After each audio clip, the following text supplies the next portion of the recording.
Young Hansen is everything we thought and more, and today I'm going to break down why he could be the start of a dynasty here in Portland. We are currently 4 games into Summer League, and we've already seen the makings of an MVP level star in Young Hansen. When the Portland Trailblazers drafted him 16th overall, he garnered the most buzz around the NBA as just about anyone in this draft aside from Cooper Flagg. And there were lots of questions surrounding this pick, and many were even saying that it was the most surprising pick of the last decade. A lot of people asked, why did the Portland Trailblazers draft someone who was projected to go in the mid-second round? Who is this guy, Young Hansen, and what does Portland see in him that 15 other teams must have missed and passed on? And is this just a move by ownership to attract Chinese investors or to boost international appeal ahead of selling the team? I don't really think so. And so today I want to answer some of those questions, as well as talk about what we've seen so far from Young Hansen in Summer League and why this could be the foundation of a dynasty in Portland. Before the video does get started, guys, please do make sure to hit that subscribe button if you are new and like the video. That helps this channel out a ton, and make sure to comment your thoughts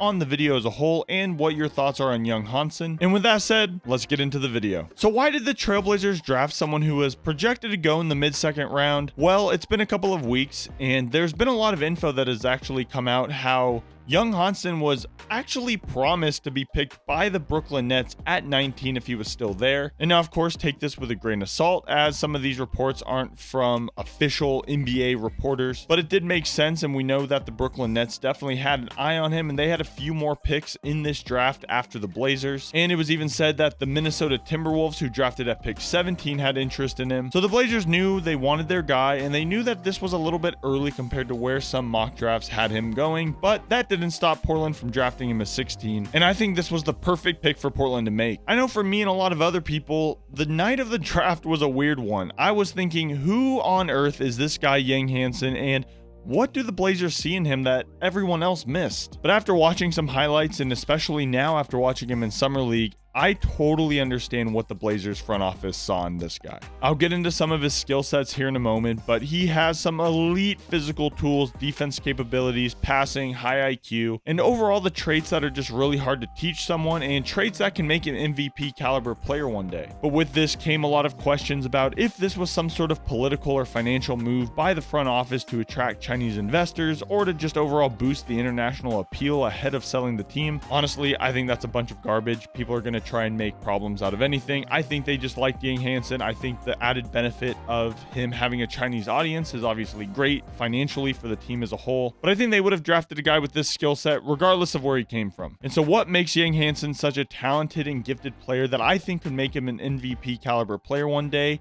and potentially allow him to be the start of a dynasty in Portland? Well, of course, you got to start with his physical tools. He stands at 7'1" with fluid mobility, and he might not be as quick laterally, so side to side, but he's very quick forward and backwards for a guy at his size. He has pretty incredible timing on defense, getting 6 blocks in his first 2 games for the Blazers. And that kind of ties into his defensive instincts, which in my opinion are way more polished for a guy his age. And he kind of already starts ahead of a lot of other rookies, just simply given his size. We haven't seen a whole ton of post-up moves from Young Hansen so far in Summer League, but he does have soft touch around the rim when he gets the ball. And of course, he has really great hands for passing and overall has really good body control in traffic. He runs the floor very hard every single possession. He's just one of those guys that you know you don't have to worry about giving up on plays, and someone who's going to give 110% every single night. And then of course, his elite passing, court vision, and IQ in the short rolls is truly where he shines, and that's his one NBA level skill. I think it's going to make him one of the best passing big men of all time. I know that's a bold statement, but the flashes are certainly there. So Young Hansen made his debut on July 11th versus the Golden State Warriors, and honestly, we couldn't have asked for a better debut from him. In game 1, he finished with a stat line of 10 points, 4 rebounds, 5 assists, 3 blocks, and 1 steal in about 23 minutes of play. He shot 3 of 7 from the field and made 4 free throws. During this game, he showed a lot of elite versatility, both scoring, passing, and blocking, which already showed some flashes of being a two-way threat one day in the NBA. He had a solid defensive presence with 3 blocks, great court vision with those 5 assists, and I'll put highlights up on screen, but those passes he was making are not normal, let alone be normal for a rookie in his first ever Summer League game. Well, technically he did play in Summer League last year, actually playing for China, but you know what I mean. There was a few things after game 1 that I saw in him that I would love to see him work on a little bit, one of which is being his ball control. He had 3 turnovers, which obviously isn't ideal, and of course his post scoring still looks a bit raw, needs a bit of refinement, but honestly, the Blazers didn't really run many sets for him in the post, and so I can't blame him too much there. And of course, a guy his size only having 4 rebounds also isn't ideal, but he's been great all 4 of his summer league outings at boxing out, which helps the teammates get more rebounds. And so overall, I'd love to see him improve a little bit more on consistency with some of those slick passes, and overall just continue being that defensive anchor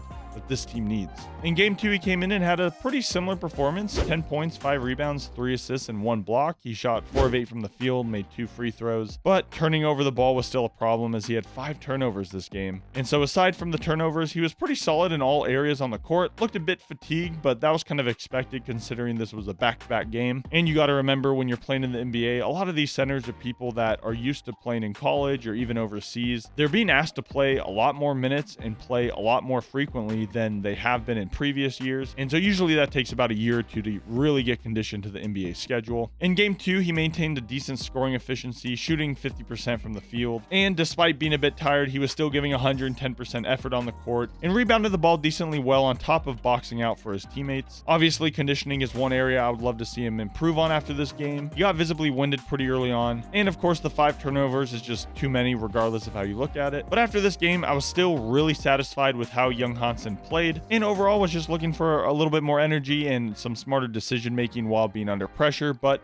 overall, I mean, it's kind of what you expect from a guy his size who hasn't played back-to-backs too often. And so overall, maybe it wasn't quite as shiny as game 1, but it was still a good game. In game 3, he came in having his highest scoring performance yet, with 15 points on 6 for 13 shooting from the field, and he shot 3 of 6 from the 3-point line. That's 50% shooting. I'll talk about that more in a bit, but the fact that he was able to shoot 50% from the 3-point line is insane, and even though this will not be the regular for him, it does show those flashes of maybe he could be a true 3-way scorer one day in the NBA, and that would help space the floor insanely well for the rest of the team. In addition to his 15 points, he had 3 rebounds, 2 assists, 2 blocks, and 1 steal in about 27 minutes. Overall, this may have been his best performance yet. He stretched the floor really well with those 3-point shots. He stayed active defensively, and he was getting pretty creative out there, both getting to the floor on his own, but also looking for those open teammates. He should have had a couple more assists, but obviously you don't get assists if the people you pass to don't make the shot. This game, his improved shooting was a real strength of his. Hitting 3 threes in one game is just insane. He protected the rim really well, and he showed better shot selection and rhythm than he did in his last 2 games. I would still love to see him work on that inside scoring consistency a bit, and of course rebounding continues to be a bit of an issue for him, and seeing him develop that 3-point shot as we get closer to the start of the NBA season would be really crucial, as if he can really lock in that 3-point shot, that is going to change his entire game. And then in his 4th game against the Houston Rockets, he finished with a stat line of 8 points on 3 for 7 shooting and 2 for 2 from the free throw line, 8 rebounds, 5 assists, and 3 blocks in 22 minutes. He was efficient and impactful, especially defensively, and while he didn't score as much as he had his last few games, he stayed active all over the floor. Young Hansen didn't shoot the ball the best in this game. As I said, 3 for 7 from the field, 0 for 1 from the 3-point line, and he did turn the ball over 4 times, which obviously isn't ideal, but he made winning plays, helped the team win. And so if he can work on those turnovers a bit and just overall work on that shooting and being a little more aggressive, I guess, at getting to the basket, it seems like he's always looking to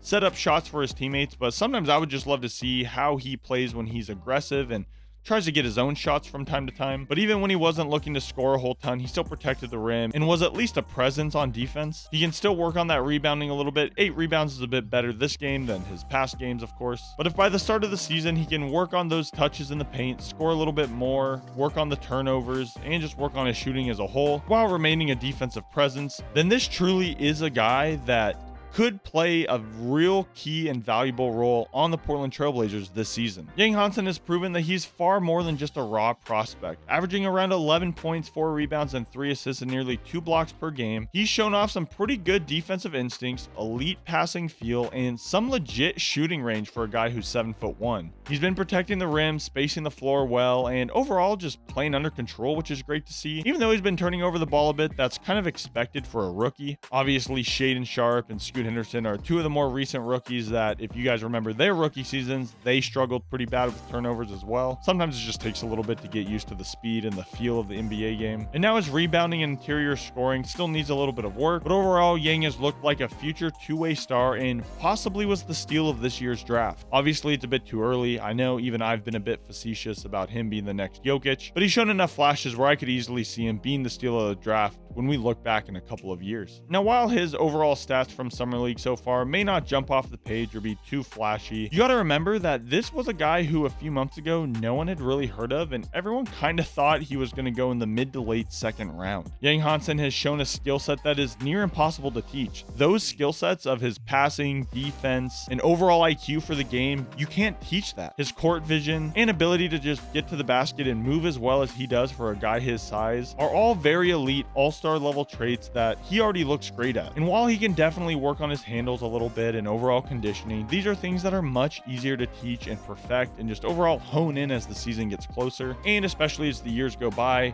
players naturally become a bit better at shooting in the NBA, playing a bit better under pressure. They become a bit more conditioned after getting involved in the NBA system. And so the fact that he's already showing some of these really amazing traits that you can't teach is just really exciting for Blazer fans. Now, is it a long shot that young Hansen becomes an MVP one day? Maybe. And are the comparisons to Jokic a bit much? 1000%, but even just in his first few Summer League games, you see all the tools in young Hansen that make him a star-to-be player one day. Now, all we need to do is see him sharpen some of those tools a bit, work on some of the issues we discussed today, and I could see him being one of, if not the Blazers' best player in 2030. There you guys have it. I hope you enjoyed the video today. Make sure to hit that subscribe button if you are new. We are on the road to 3,000 subscribers, and I would love to hit it before the summer's over. Share the video with a fellow Blazer fan or a young Hansen fan. I apologize if my pronunciation of his name is not the best. Like the video and comment below your thoughts. I hope you all have a great rest of your day, and until next time, I'll see you later.